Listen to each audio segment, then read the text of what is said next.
تو جب سیدنا امیر معاویہ رضی اللہ تعالیٰ عنہ کا دور ختم ہوا اور یزید نے خلافت کے لیے لوگوں سے کہا تو یہ پیغام خانوادہ رسول تک بھی پہنچا کہ آپ بیعت کریں، اور اس کی کوئی شہرت اور ریپوٹیشن اچھی نہیں تھی، اور یقیناً جو اس کی شہرت کی بنیاد پر سیدنا حسین رضی اللہ تعالیٰ عنہ اس کو خلافت کا مستحق نہیں سمجھتے تھے یا بیعت کے لیے اس کے لیے تیار نہیں ہوئے۔ ادھر سے لوگوں نے بھی لکھ لکھ کر بھیجنا شروع کر دیا اہل عراق نے کہ جی آپ اس صورتحال میں ہماری نگاہیں آپ کی جانب جاتی ہیں، آپ رسول اللہ کی اولاد ہیں، مسلمانوں کے اجتماعی امور میں آپ سے زیادہ کون ان کا نگہبان ہو سکتا ہے۔ تو خط لکھنا شروع کیا کہ آپ آئیں اور آپ آ کر یہاں اصلاح احوال فرمائیں۔ تو آپ نے اب خود جانے کی بجائے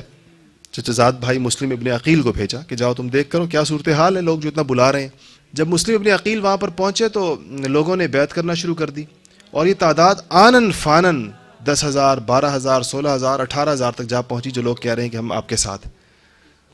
تو جب پتہ چلا ارباب اقتدار کو انہوں نے لوگ بھیجے کہ جا کر ان لوگوں کو دھمکاؤ، یہ کیوں، یہ کیا کر رہے ہیں۔ تو جب دوسرے لوگ آئے ان کو سمجھانے کے لیے تو بیعت والوں نے ساتھ چھوڑنا شروع کیا، اور جس ہزاروں کی تعداد میں یہ ساتھ ہوئے تھے اسی ہزاروں کی تعداد کے ساتھ یہ واپس ہونا شروع ہو گئے، اور ہوتے ہوتے ہوتے کہتے ہیں کہ صبح سے لے کر شام تک میں ابن عقیل کے ساتھ 30 بندے رہ گئے، اور رات کو وہ 30 بھی نہیں تھے، اکیلے تنہا کھڑے تھے۔ اتنے تنہا تھے کوفہ کے اندر کہ کہتے ہیں رستہ اور گلی بتانے والا کوئی نہیں تھا کہ یہ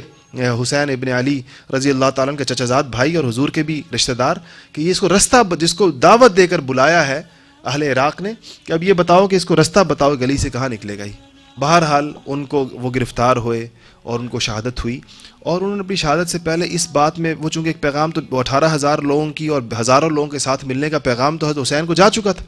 اور کہ بہت وہاں پر تو لوگ اس پر ہیں، تو آپ سفر بھی فرما چکے تھے۔ آپ کے سفر کا، مدینہ منورہ سے سفر فرمانے کا منظر بھی بڑا عجیب و غریب۔ جب آپ مدینے سے جا رہے تھے اور خواتین اور مستورات بھی ساتھ تھیں، تو سب سے پہلے اپنے ابن عباس رضی اللہ تعالیٰ نے روکا اور کہا کہ مت جائیے، یہ جن لوگوں کے بھروسے پر آپ جا رہے ہیں یہ وہی لوگ ہیں جن کی ساتھ سے تنگ آ کر آپ کے والد موت کی دعا مانگا کرتے تھے، کہ یہ وہ بے وفا طبقہ ہے۔ لیکن آپ نے فرمایا کہ نہیں، اب میں جاؤں گا۔ عبداللہ ابن زبیر نے روکا اور بہت کہا کہ آپ نہ جائیں، آپ نے فرمایا نہیں میں جاؤں گا۔ ابن عمر آئے، سیدنا عمر کے بیٹے، انہوں نے روکا، فرمایا کہ آپ مت جائیں، اور میں ان کا نہیں میں جاؤں گا۔ تو ابن عمر آپ کو گلے سے لگایا اور داڑھی پر ہاتھ پھیرا اور رو پڑے، بہت رو کر کہا کہ ایک شہید کو میں رخصت کرتا ہوں۔ کہا کہ مجھے یہ پتا تھا کہ اب یہ اس طرح جا۔ پھر ابن عباس نے کہا کہ خواتین کو نہ ساتھ لے کر جائیں، اس پر بھی وہ بھی سیدنا حسین رضی اللہ تعالیٰ پر کیفیت طاری تھی، آپ چلے۔ رستے میں یہ پیغام آ گیا کہ مسلم ابن عقیل کے ساتھ کیا ہوا، اور سارا قصہ پتہ تھا، مگر اس تصویر استقامت نے اس پر اپنا معاملہ رکھا نہیں کہ یہ صورتحال ہے کہ پھر بھی میں سفر جاری رکھوں۔ فرزدق ایک بہت مشہور عربی کا شاعر ہے، فرزدق، وہ رستے میں ملا، تو آپ نے اس سے پوچھا کیا حال ہے اہل عراق کا، تو فرمایا ان کے دل آپ کے ساتھ اور تلواریں آپ کے دشمنوں کے ساتھ ہیں۔ عجیب ایک جملے میں اسے تعبیر کی کہ یہ وہ لوگ ہیں دل آپ کے ساتھ ہیں لیکن تلواریں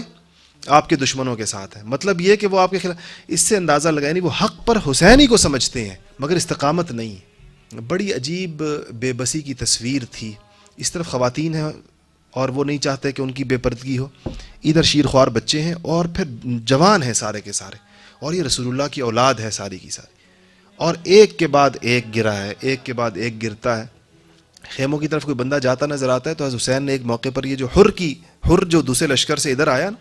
وہ ایک عجیب دہائی دی سیدنا حسین نے کہ آج کوئی نہیں ہے جو رسول اللہ کی اولاد کا ساتھ دے۔ یہ کہا تو اس پر ایک ادھر سے ایک لشکری حر کے نام سے تھا، وہ اٹھا اور اس نے اسی وقت ادھر سے نکل کر ادھر آ گیا، کہا کہ میں آج ادھر اس امید پر آ رہا ہوں کہ شاید بروز قیامت آپ کے نانا کی شفاعت ہو جائے، کی شفاعت نصیب ہو جائے، اس امید پر آج آپ کے ساتھ۔